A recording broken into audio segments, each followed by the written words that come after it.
What's up, y'all? This is season 3, episode 3, and we're talking all things St. Vincent today. My guest is my good friend, Will Kelly. He's the coach for the Gates Charlie Junior Spartans. Now, we had some technical difficulties during the episode. His camera cut out about 3 minutes in, but I took care of that, provided some pictures and artist renderings, so consider that issue solved. Also, for the first time anywhere, I want to announce the first of 2 season 3 live shows. February 28th, we're going to be going live on Facebook and YouTube with head of DFAT, Casey Bowker. Now, he hasn't picked his movie yet, so stay tuned for that announcement, but make sure you mark your calendars now. This is your chance to get in on the conversation, and we're going to be doing some giveaways and more, so make sure you check it out. Now, St. Vincent, Will Kelly, here it is. Say it with me. Without further ado, on with the show.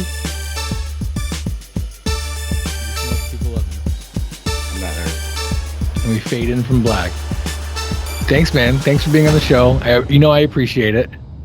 Of course, man. Always. So, first, I need to, before we get into the episode, I have a question to ask you.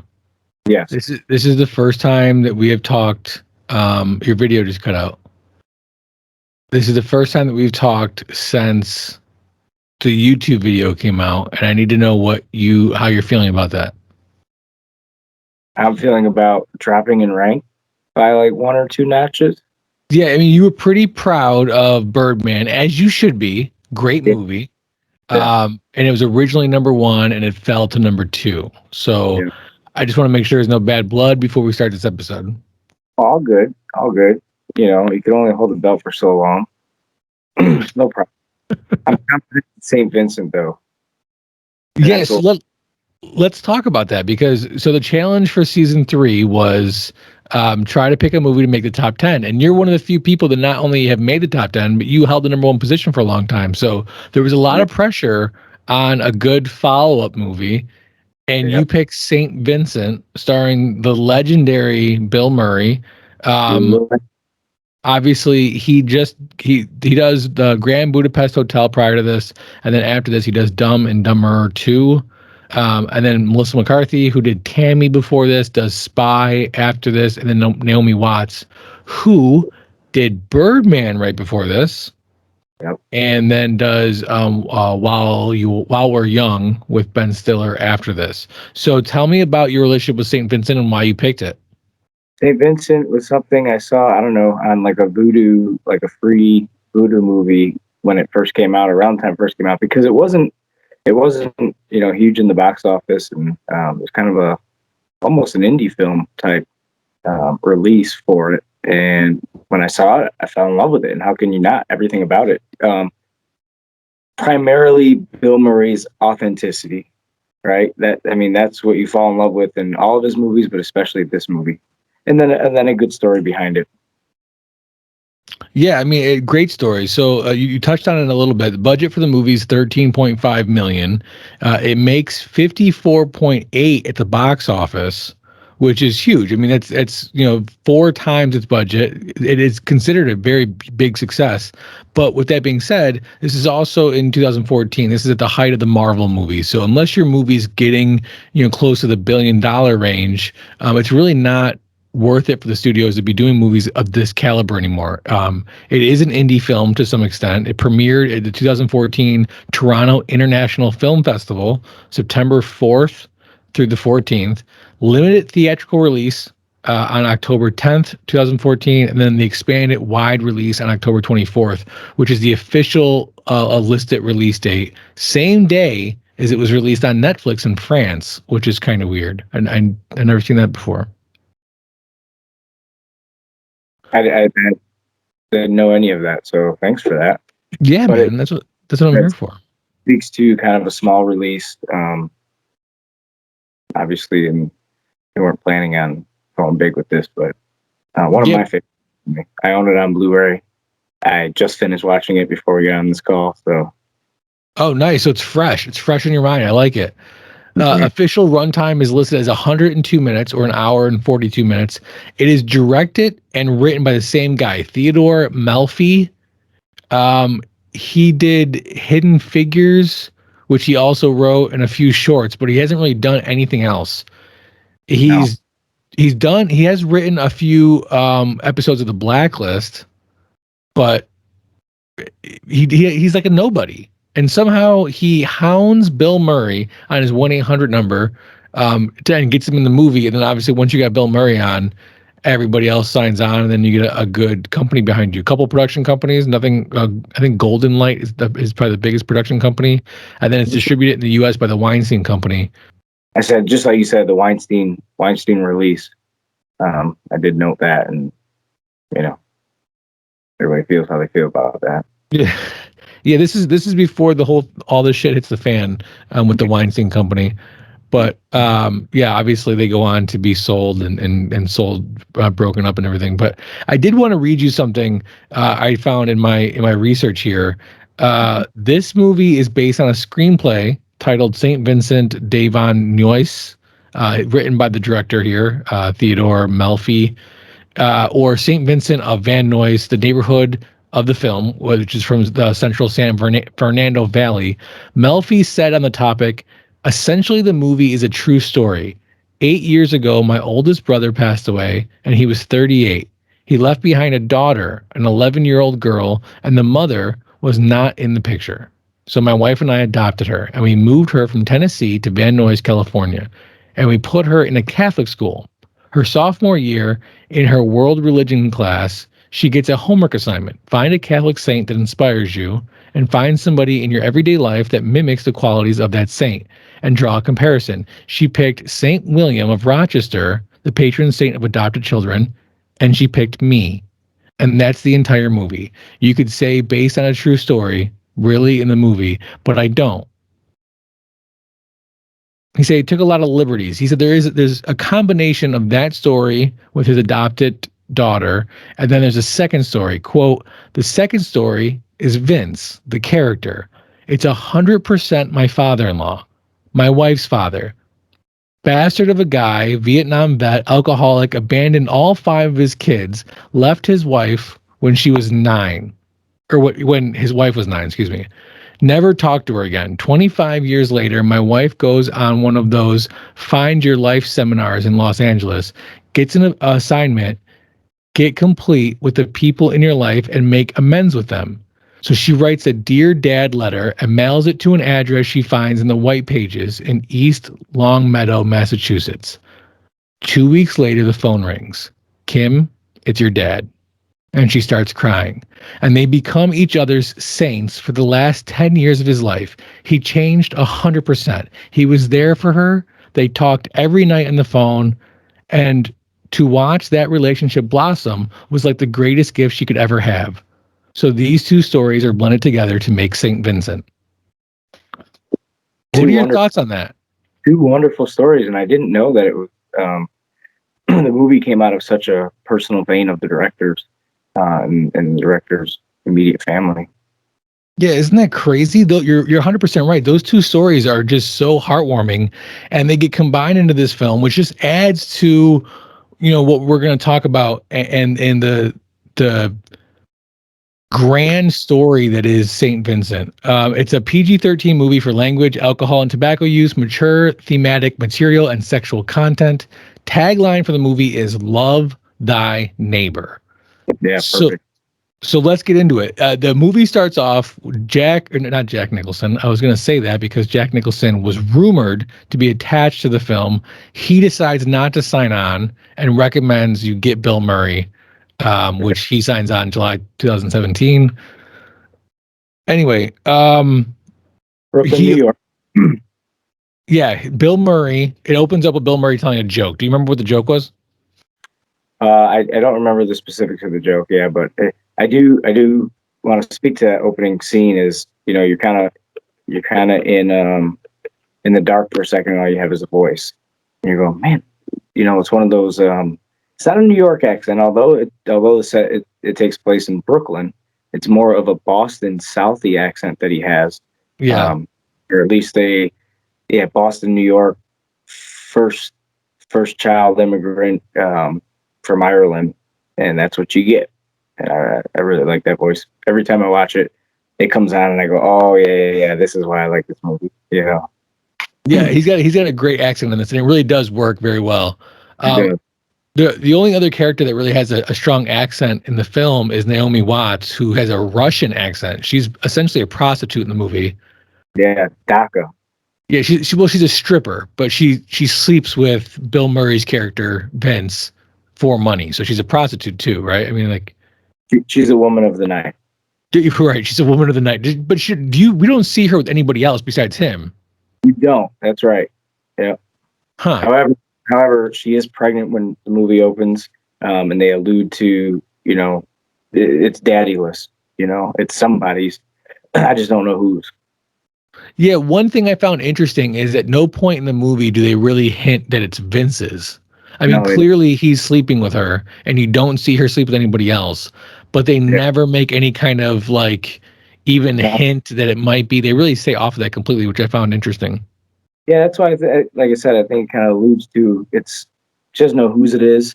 He's willing to keep her around and actually willing to pay, some of her medical bills, and you see them at one point shopping for a crib, and ultimately that ends up in their house together at the end. Yeah, it definitely speaks to she also hooks, Right. So he opens with a joke, and you find out pretty quickly that he's a drunk. He needs money. He likes to gamble, and he's really bad at gambling. So he gets wasted. He ends up driving over his own fence in the middle of the night, destroys it, and the next morning he wakes up to a moving van moving in his new neighbors, and that's Maggie and her son Oliver. Yeah. So I want to talk about Oliver for the second. This is the actor's name is Jaden Martell. It's the first movie he's in. He goes on to star in It, Knives Out, and he's rumored to be a part of the new Lost Boys remake. So this really launches his career. I think the kid's phenomenal in this movie. Really good actor. Yeah, I think so too. And he has he has a cuteness to him. He's kind of in that. I put him at 8, 9, or 10, one of those ages, and kind of an introvert, very intelligent, independent. That's how the character's kind of set for Oliver there. Yeah, very intelligent, very respectful. He keeps referring to Bill Murray's character as Sir. Yeah. And I found that to be quite adorable. Yep.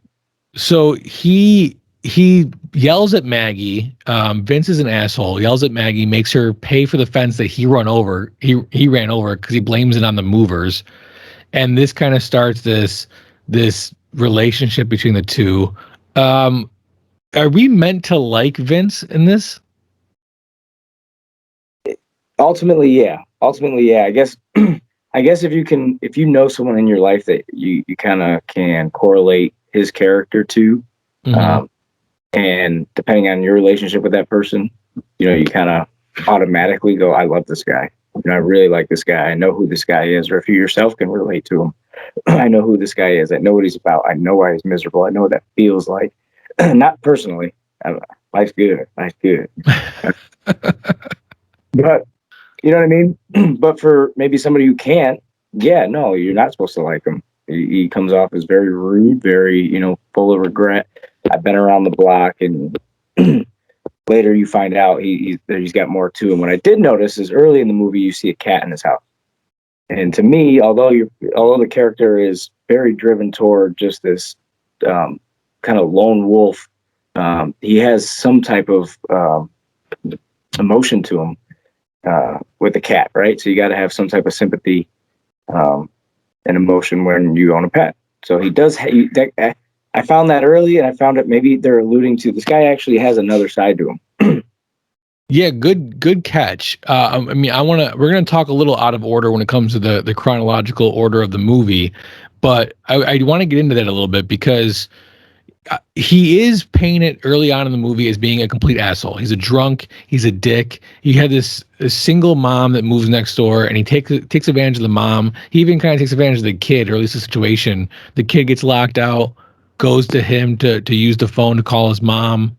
And the kid gets locked out because his clothes get stolen. He's getting picked on at school. Yeah. And he goes to Vince to use the phone, and the mom's like, "This might work. Why can't you just watch the kid for me after school?" And Vince is like, I'm going to charge you per hour to babysit. And he gives the kid some food and then tells her like she's got to pay for some of the food, or he's just kind of a dick. Yeah.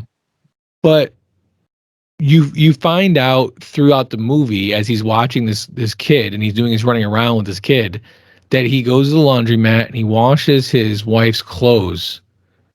His wife is in a home. She has Alzheimer's, I'm assuming. They don't say what it is, but she clearly is having some severe memory issues. So I'm thinking Alzheimer's or dementia or something along those lines. She doesn't remember him.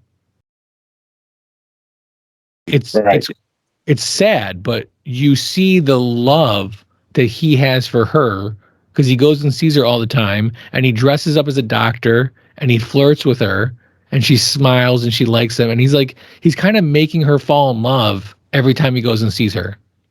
Yeah, he kind of works around her world just to keep that part of him alive still, yeah. And her being very much still alive, not abandoning her and doing what he can. Yeah, sure. Which is quite contradicting to how he is to everybody else. Why do you think that character treats the outside world so differently than he treats his wife? Well, I think that was his turning point, right? So his wife falls ill. The way he treats his wife as she's sick years later tells me he's treated her that way the whole time, and maybe that really was his turning point. Once she fell ill, he kind of gave up hope for himself, probably hoping to die before she died, so he wouldn't have to deal with that pain as well. Yeah, and the home that she's in is quite expensive. It is one of the best. It looks very nice. It's very beautiful. The staff takes care of her great, but it's very expensive. And because of that, he's kind of behind on payments. And they basically tell him, listen, you either need to pay this lump sum and get caught up, or you have to find another place. Like, we'll transfer her wherever you can, but we have to go somewhere else. Yeah. So meanwhile, in parallel to that story, the story that Vince is going through, you also have the story the kid's going through. And the kid's getting bullied at school. Like I said, he gets his clothes taken away, which has his house key in it. But he also gets, does the other kid punch him? Because he gets the bloody nose at some point. Yeah. Yeah, he kind of gets beat up. Well, remember, he watches that first, he's got 3 kids on the skateboards, and kind of watch getting bullied up and beaten around, and then at the end finally comes in and scares him off, and then says, "Hey kid, starts to." I think that's when the bond starts to happen between the two. He realizes this kid is fairly interested and very respectful. Maybe I could teach this kid a thing or two about life because I know a whole lot about it. Yeah, Vin cares about this kid, and he sticks up for him when he's getting picked on, and it's very evident that through the advice that Vince has given this kid, which is not the best advice, that this kid's going to start going to the school Hard Knocks, and that Vince is going to help him and kind of teach him how to defend himself, teach him how to, stick up for himself. And like you said, they start developing this bond. They start, Vin takes him to the racetrack with him, and they go, like I said, they go see the wife, which has got to be a big thing. I mean, I got to imagine Vincent doesn't let many people into his life, let alone, to meet his wife at the home. Yeah, I also think that because the mom's working so much, and they talk about how much she works and how little she's around, he's kind of, you're with me, kid. This is what I got to do day to day. You're gonna be with me as long as I'm getting paid for it. So I agree that he could have, pawned him off on somebody else, but I think he's just kind of, you're with me, what I'm doing that day, whether it's the racetrack or go and see my wife. You're kind of consumed by my life right now. Right. So they go to the racetrack, and at some point the kid suggests that they do this bet. It's really it's really crazy bet, and if it wins, you win a ton of money. And the kid's like, I got, Vin goes, how much money you got on it? The kid's like, I don't know, I got like $3 or $7 or something like that. It says lunch money. Vincent takes it, of course, because he's an asshole, and they bet it, and he wins, and they win a good amount of money. It doesn't tell you how much, but they win a good amount of money. You assume it's probably in the thousands of range. Yeah. And Vincent, surprisingly, He does take a little bit of it because a little bit of it was his money, but the rest he goes to the bank and he puts in an account. He says for its grandson, his grandson, Yeah. for Oliver, which is crazy. Yeah. I assumed he would just take the whole thing, but he doesn't. He opens the bank account for Oliver. So now we have a third story going on in parallel to those two, which is the story of Maggie. Maggie's Oliver's mother. She's a nurse. She's working like crazy because she's got all these bills she's got to afford on her own because she has taken Oliver and basically walked out on her husband. She caught him cheating and left him. And throughout the course of the movie, you find out the husband is trying to get custody of Oliver. And Maggie's saying that he's doing this because he's a very ruthless person. He's doing it just to hurt her. But what I found surprising about this movie is the aspect of the malicious ex-husband out to destroy the single mother's life. They don't play into that. You have Maggie kind of bashing the ex, but she's really the only one that does. And even Oliver makes comments about like, my dad just wants to see me, or my dad, he cares about me just like you do. Like, Oliver never jumps on it and is like, yeah, my dad's a piece of shit. It's always kind of like, yeah, my dad has every right to see me just like you do. Yeah, I don't think they were trying to harp too hard on that. Besides her, her what we'll call sob story in the school, and that was really her just kind of letting the floodgates open. This is all that's going on in my life. Besides that, and I think the guy had his own things going on, but also he still loves his son. And then you come to find out he's actually adopted. He's actually an adopted son between the two of them. Yeah, which obviously is parallel to the story that we had talked about earlier with the director and what he went through, but they don't really they don't touch much on Oliver being adopted. No, just in that one story, she knows that he's adopted. Yeah, so Vince ends up not being able to come up with the money, and he has to go to the bank. He steals the money from the kid's account. Yeah, he withdraws all the money. Yep. And he tries to make this crazy bet so that he can get 3 times that and pay the kid back and pay all the old bills. And like most movies, he loses the money. He's completely reached rock bottom. Some guys come to his house to kind of collect on him, and he winds up. I thought he dropped dead. He has like this attack and just falls to the ground, and the guys leave, like, just leave him, let him die. But Oliver, go ahead. One of the main guy there, your horse race bookie, is Terrence Howard. So big name, kind of a small role for this movie, but definitely played it well. Yeah, played it very well.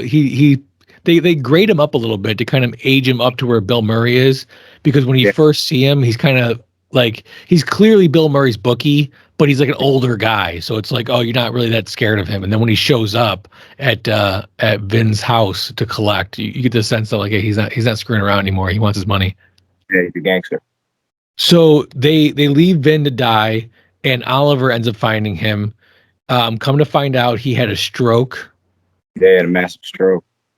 And he goes into the same hospital that Maggie works at. So Maggie's looking over him. So this is really where you have this kind of hobbled together family between Maggie and Oliver and Vincent and Naomi Watts's Russian woman of the night. They're railing together around Vincent, around his health. They come and visit him. They're cleaning up his house. The Russian basically moves in with him. Shout out to Naomi Watts. She learned Russian through YouTube and going to a Russian spa. Learned like the Russian accent. She also said that she stayed in character the entire time she was filming the movie because she felt so insecure around Bill Murray as an actress. Wow. But she does a phenomenal job. She does. I mean, I'm sure people from I think they know Russia, some type of Baltic accent that she's from, the country she's from. Mm-hmm. But it's in the beginning of the movie, in his own ways, he's supporting all of these people. Bill Murray's character, Vince, is supporting all of these people in one way or another. And then the tables turn where he needs it, and then that supporting cast comes, and they really just, stand behind him in his stroke recovery, which plays out to be weeks of it or whatever. Yeah, that's a good point. I never really realized that. He does kind of support each one of these characters in his own way. Yeah. Wow. Yeah. Well said. So Vincent is trying to recover. He can't speak. But he's trying to recover. He goes through a bunch of physical therapy. During all this, Maggie's ex hires a private investigator who basically has all this evidence that Oliver's been going to the racetrack. Oliver's been watched by this drunk neighbor who has a gambling problem, and it's used in court to kind of fight for custody. And he wins. They have 50-50 custody, which, again, if I'm I don't know if I'm biased. I might be biased. I am a male. I have kids, and I would want to fight for them. So I may be biased in what I'm about to say. However, it's ironic to me that Maggie is not a good mom. Like, yes, she's working her ass off to provide for her and her son. I get that. That's not an easy thing to do. But she's also leaving her kid with a guy she doesn't know who's clearly an alcoholic, or at very minimum, clearly an asshole to you. And you wind up finding out in court in front of everybody else that he's taking your son to the racetrack, gambling and stuff, hanging out with a prostitute. Yeah. I think in the beginning it was kind of desperate times. Desperate times call for desperate measures. There was that, he lost his keys, so he was home alone. So it was almost like a trial by fire, that babysitting incident. Right. But I think she has so much trust in her son, and her son's word of, yeah, I kind of like the guy. I think he'll do fine. Says, all right, as long as he's signing on, and as long as he reports back that everything's fine, then I have no reason not to trust him, or I have no reason at least not to trust my child. Which, for the sake of the movie, okay, great. It sets up for a great storyline. Obviously, Bill Murray's awesome, but for like in real life, that's not how things work. Like you're a bad mom. Like that's it. But what's crazy is after all that, she still gets 50% custody.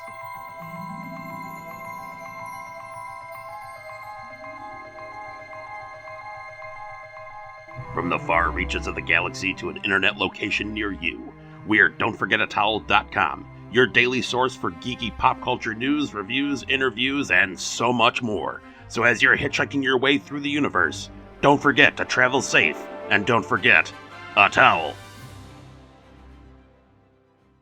All that, she still gets 50% custody. The father had to fight with all that evidence just to see his son half the time.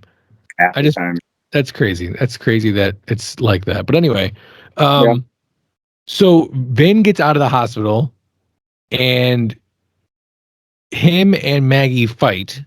They get into this fight about all this because Maggie obviously didn't know this was going on. Yeah, right. And as he's getting out of the hospital, they're having that trial, right? So, right. His speech is still kind of broken. He's home at this point, and like you say, they leave the trial, and she storms home. Finds him in his backyard, shooting the day away, wasting the day away, watering nothing. Right. And go ahead. Well, what happens after, like in the same time frame in the movie as this fight? I don't remember if it happens before or after the fight with Maggie, but he finds out his wife has passed away. Yeah. I believe it happens just after the fight with Maggie.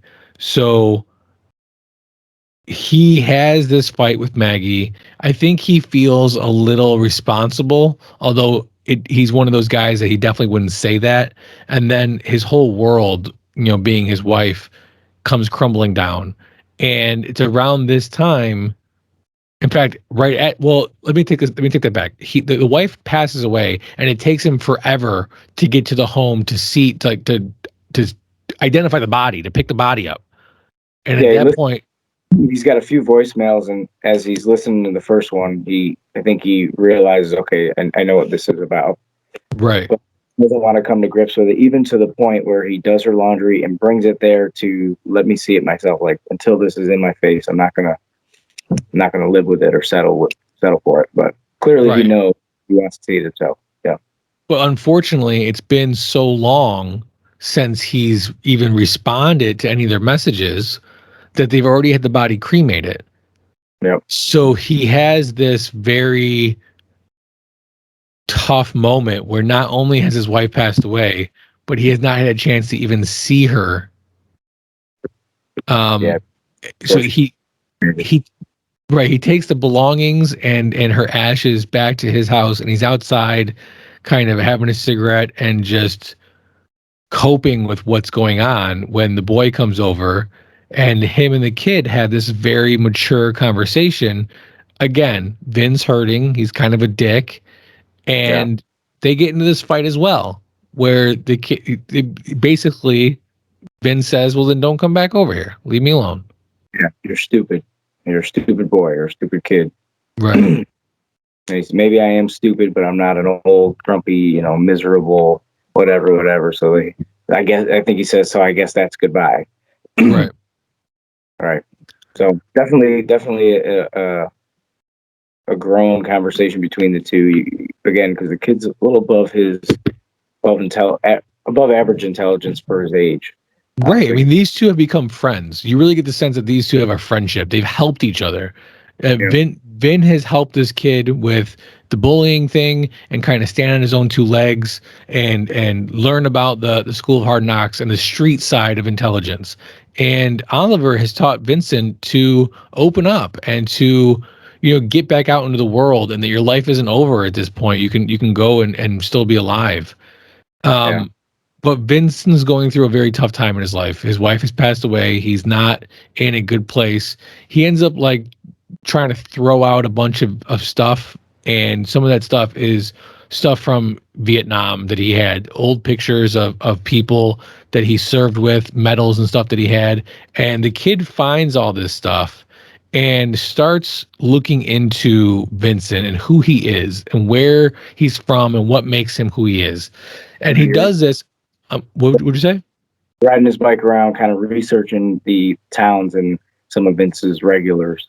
Yeah. He's interviewing not only people that Vince deals with now, but also people that Vince knew back then, and the stories that Vince has told, and what awesome things he's done. And he's doing this all for the project that he's got at school. Like I had mentioned in the story about the director and the writer, it's all kind of 100% what the movie's about too. So the kid Oliver has this project with school, and it's about coming up with who your favorite saint is, and then somebody in the real world that has those saint qualities. Modern day Saints project. Right. So Naomi Watts goes into labor.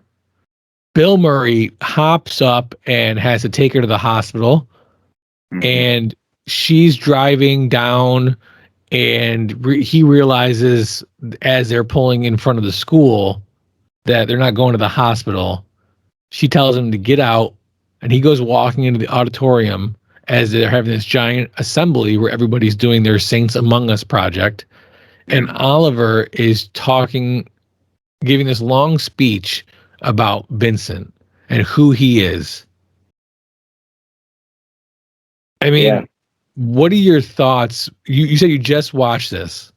Yeah, that is. So this is, I find film and movies is such an art, and you have your own opinions on some, and you can relate to some, and there's the St. William of Rochester, so I really relate to this one. Is close to a saint as I am in Rochester, so totally joking,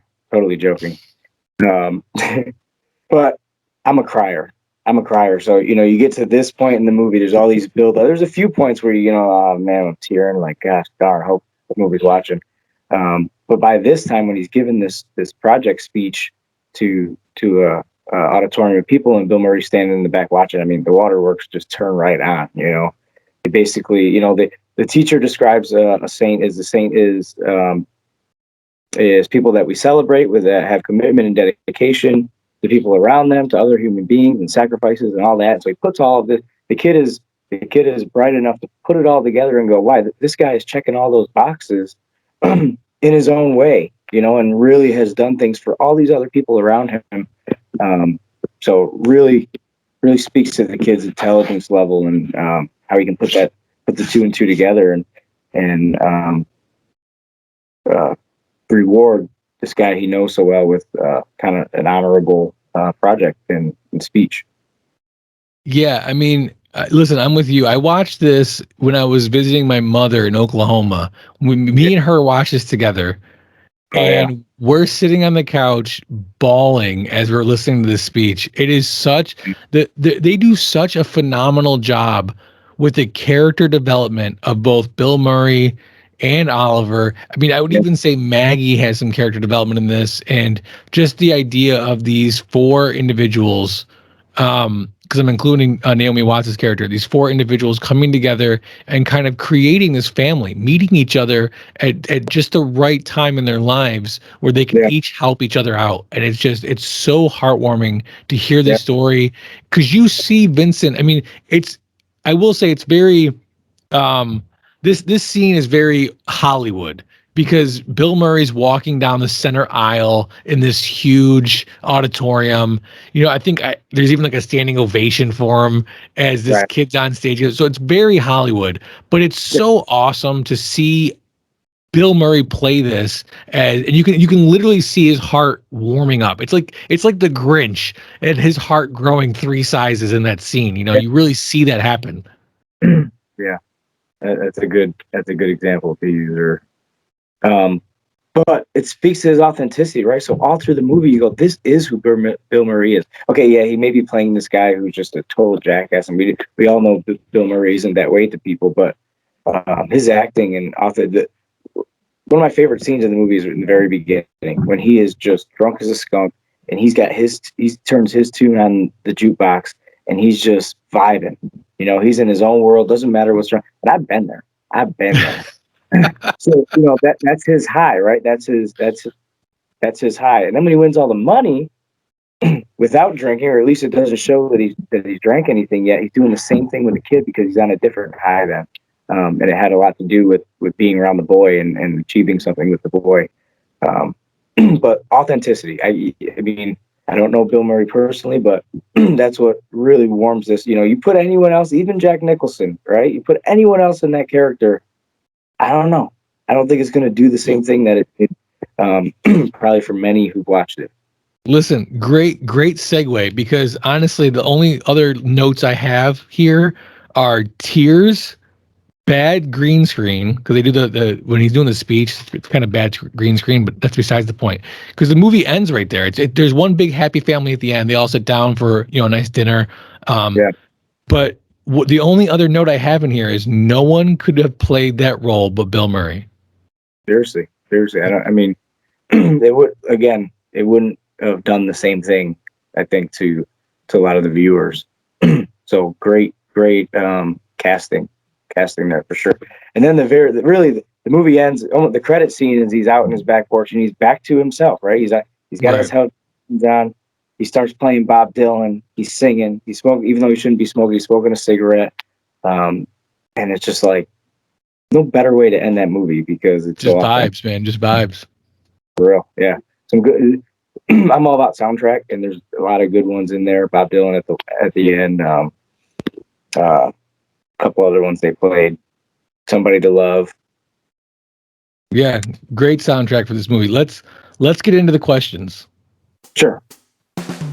Do it.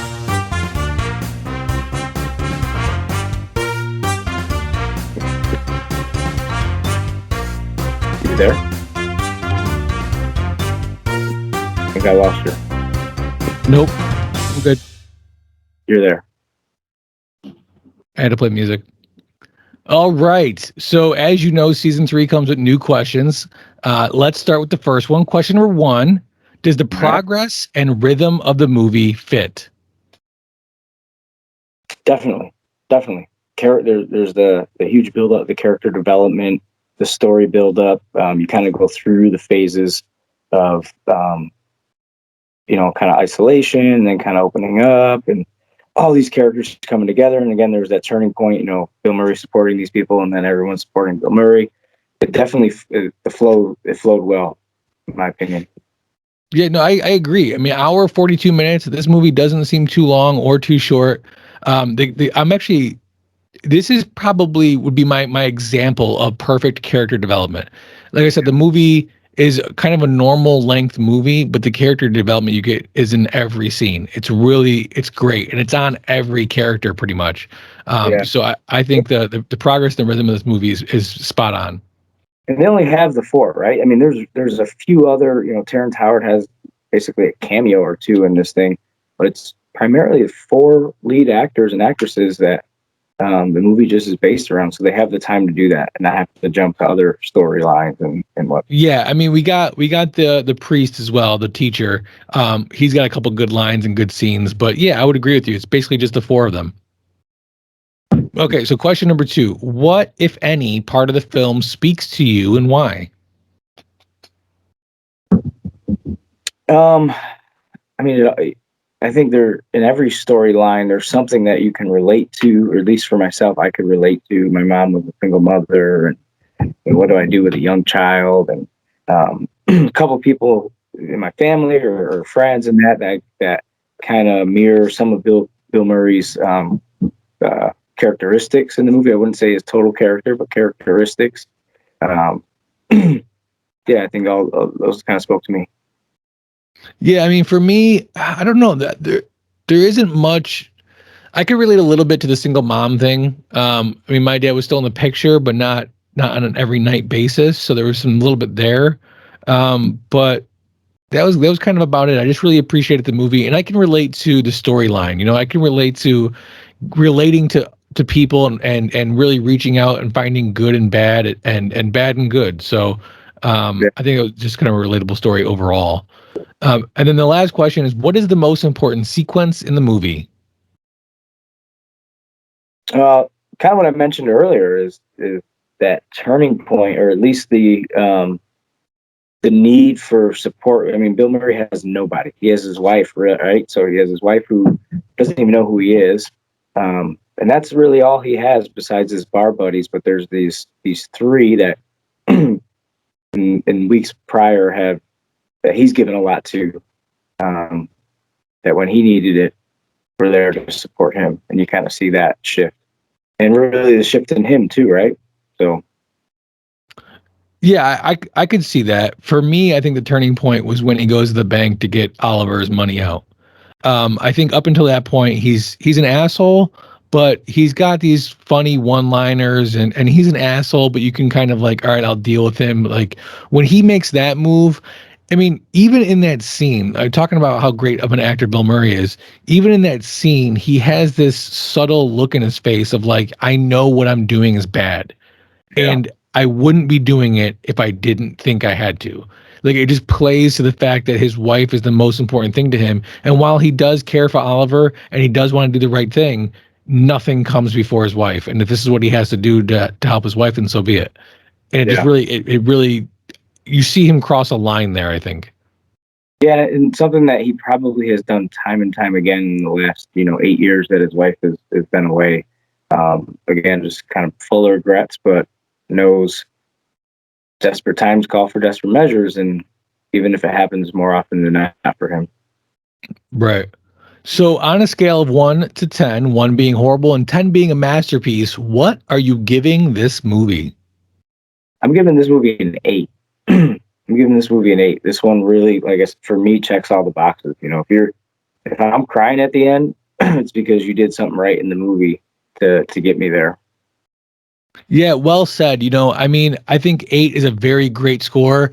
I might even go 8.5. Because like you said, if this ends with me in tears, obviously, it's a very engaging story, and that's got to make for a good movie. So, yeah, 8.5.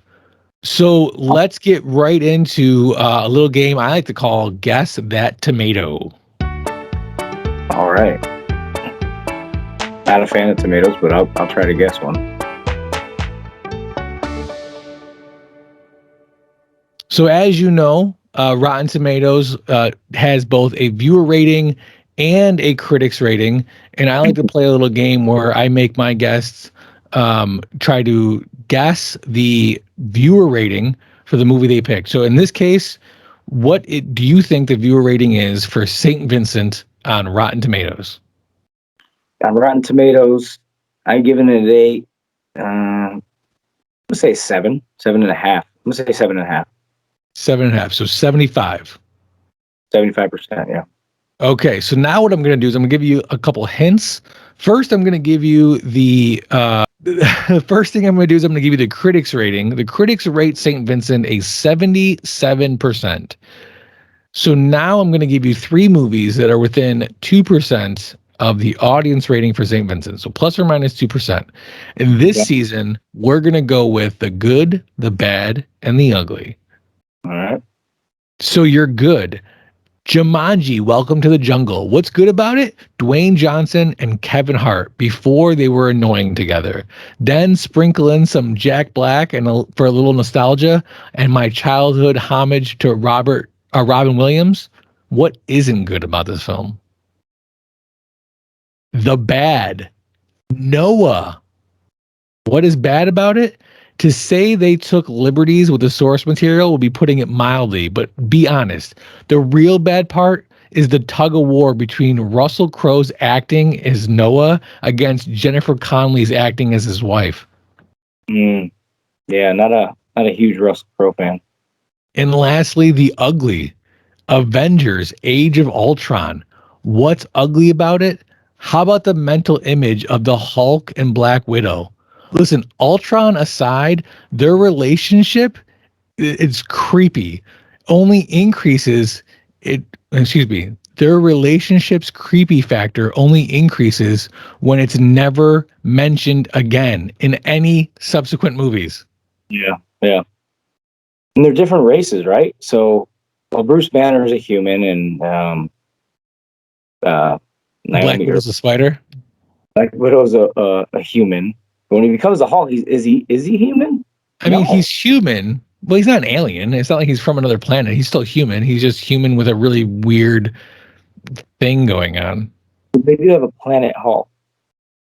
No, the planet Hulk is don't do that. Don't do that. Okay, so with those hints, do you want to change your guess? I think you said 75. For the viewer. 75. I'm gonna stay with 75 for the viewer rating. All right. So the actual score is